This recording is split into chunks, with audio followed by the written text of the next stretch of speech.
ఏమో మేడం మరి ఆ టైంకి ఫోన్ మాట్లాడకపోతే ఏదోలాగా నరాలు లాగేస్తుందా? ఆ నరాలన్నీ కట్ చేసేద్దామా? మరి ఏమో మేడం అసలు అమ్మాయి లేకపోతే ఏమో లేనంటే అనిపించేస్తున్నా నా మనసుకి. సో అమ్మాయి లేకపోతే నీ జీవితమే లేదని నీకు అనిపిస్తుంది? అలాగ అనిపిస్తుంది. అలాగని నా భార్య బిడ్డలు కూడా దూరం చేసుకోవాలని ఎప్పుడూ అనిపించలేదు నాకు ఇంతవరకు కూడా. సిగ్గులేదు నీకు? నీ జీవితం ఏంటో అడుగు, మరి పెళ్లి చేసుకున్నాడు కదా. లే ముగ్గురు పిల్లలకి ఏడు చెప్తావులే, చచ్చిపోమంటావా బతకమంటావా? చచ్చిపోవడానికి ఎంత దూరం వచ్చావా? ఒగ్గి చెప్పు నువ్వు.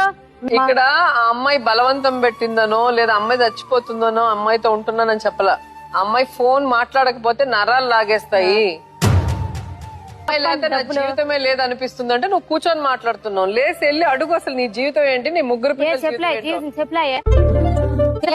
అమ్మాయికి పెళ్లి జరిగిపోయినా పర్వాలేదు, అమ్మాయి బాగుండాలి. అది నేను లేకపోయినా అమ్మాయి బాగుండాలి. అర్థమైందా? ఆయనకి మీరు చచ్చినా కూడా ఆయనకి ఏం ఫికర్ లేదు. నువ్వు చచ్చిపోయినా పర్లేదా? నేను చచ్చిపోమని చెప్పినట్టు అమ్మ. మరి ఇంకేటి నువ్వు చెప్తాను, తనకేదో చెప్తారు కదా.